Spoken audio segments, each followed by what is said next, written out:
Hello there, everybody. How's it going? I wanted to share something with you that I came across the other day.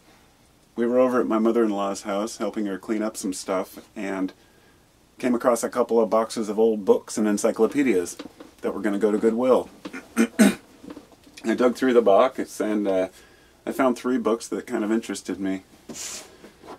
One of them is called You and Your Health, and that's from, I think, probably the 50s. I don't know the details of that one. Then there was this one from the Portland schools. This is called Living Together as American Neighbors. And this is from social studies from the schools back in the, I don't know, what, 1958. And I love comparing, you know, even 50 years, 60, 70 years ago, old writing that gives this image of America. And so I wanted to read this part that I flipped to a random page, because this is the one that I was going to read. It's called Social Civics, Our Democracy in Action. And this was originally, I think, this is 58. It's a revised edition. Copyright 1922. So I'm just going to read this brief thing about law, legal proceedings, and search warrants and police. Administering the law. What kind of law do American courts administer?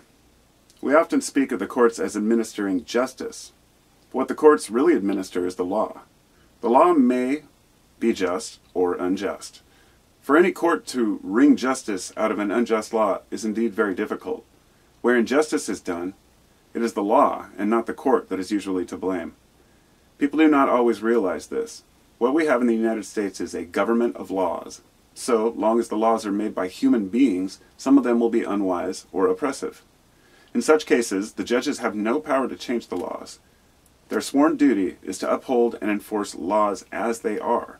If a judge declined to enforce the law because he believed it unwise, he would be violating his oath of office.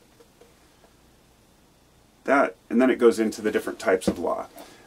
The reason flipping to that random page, and I found that so interesting, is because so many people hate judges for, some of the decisions they've made.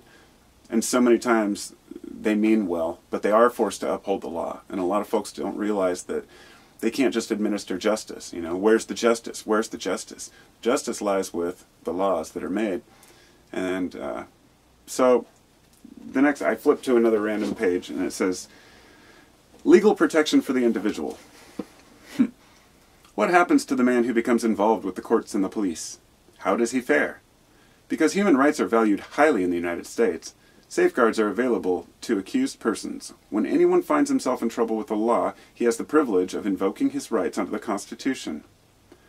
No one in the United States can be seized illegally, imprisoned, and left to rot in jail, as happens in some countries. Here, justice is assured by the people, by the invocation of the rights and privileges written into the constitutions of the states and federal government. These fundamental safeguards can be found in the 4th, 5th, 6th, 7th, 8th, and 14th Amendments of the Constitution. Similar guarantees are provided by the state constitutions. A man's home is his castle. To begin with, there are limitations placed on the police. In the performance of their duties, they cannot ride roughshod over the public. Policemen, too, are bound by the laws. They must respect the rights of the people, to be secure in their persons, houses, and property. A man's home is his castle, and no one may force entrance without a search warrant. Unreasonable searches and seizures are forbidden by the Fourth Amendment. This applies also to arrests of persons. So, interesting little, a little ideal there. As if, if it was the reality that we're living in now, that would be wonderful. I'm going to say that, first off, anybody who thinks that policemen were ever that way, completely, we would be deluded to assume that. Because at one time, even though police walked their local neighborhood, walked the beat, knew their neighbors, there still was a lot of oppression. And when we look back on how different races were treated, we've had a rough road to get here. And now we still have this idea that the police are completely biased, and a lot of them are, but it's hard not to be biased when you're a police officer, and police officers are your only friends, and nobody else likes the police. So I guess what I'm trying to do here is to find a middle ground to say, you know, I want to respect law and authority in this country. I want to think that it has our best interests at heart, knowing that it doesn't always work to the benefit of the person that it should help. But the question really is, overall, is it utilitarian? Are more people benefiting than losing out? And I think when it comes to law in general, I'm hoping that as a whole, we can change and adjust laws to work for us. But when it comes to the search and seizure part, police departments have been seizing not just illegal seizures within people's homes or illegal arrests, which happen all the time, but illegal searches over in, say, I think it was Tennessee, where they had an entire operation exposed where the police were seizing money from people that were just traveling that had nothing to do with drugs, and they were seizing it to fund their own, department. And there are laws that allow departments to keep a portion of the money that they seize, and so that's an incentive to want to seize more money. That is one of the, I think, the most overlooked and horrific things, is the fact that police would take money from average citizens who have the right to be safe in their persons and their travels.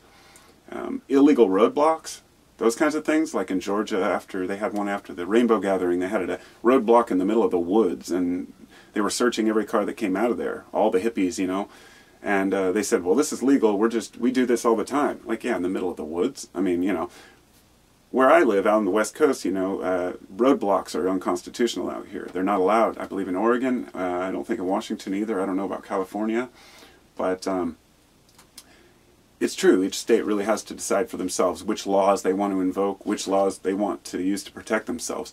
And that makes it difficult when being a West Coaster, where we are much more liberal out here. In other words, we're more community-oriented, say, in the Portland area, which that's why we're always made fun of as the hipsters and, all the tree huggers. And it's like, well, what exactly is wrong with that? Besides the pretentious nature of some people's attitudes, the fact that we do have more bicycles and more green spaces, and that we do care about the community and try to ease congestion and traffic. It's like, if you're trying to do things the right way, then you're looked upon as kind of I guess, I don't know, it's the hipster central now here, but the point being that even here, in kind of that type of an atmosphere, Portland police have had all kinds of problems, in the past, where at one point there was so much corruption in the Portland Police Department. But I think that they've actually improved that. So I think that we can improve our local communities by trying, but we have to do it locally. Trying to change the federal government is nearly impossible. Trying to change each state to where each state has more power than the government overall, the more states that agree on policies, the better off we are. So it's the old think globally, act locally thing. And it's kind of hard to do because we're constantly bombarded with all this nonsense about what's going on in politics, and we hear about the police beatings and seizures and assaults. We really don't hear about the good cops, There's not enough stories because it's unfortunate side effect is that humans like shock value. So we're always looking to, who's beat who up and who's dead, and so my approach to that is I stop clicking on controversial articles. I don't watch the news, and if I'm going to look at the media page, the front page, I only look at articles that are really actually important, and over time maybe we'll stop looking for the negatives and things. But anyhow, that's another story altogether. I'll talk to y'all later. And justice, is it blind? I don't know.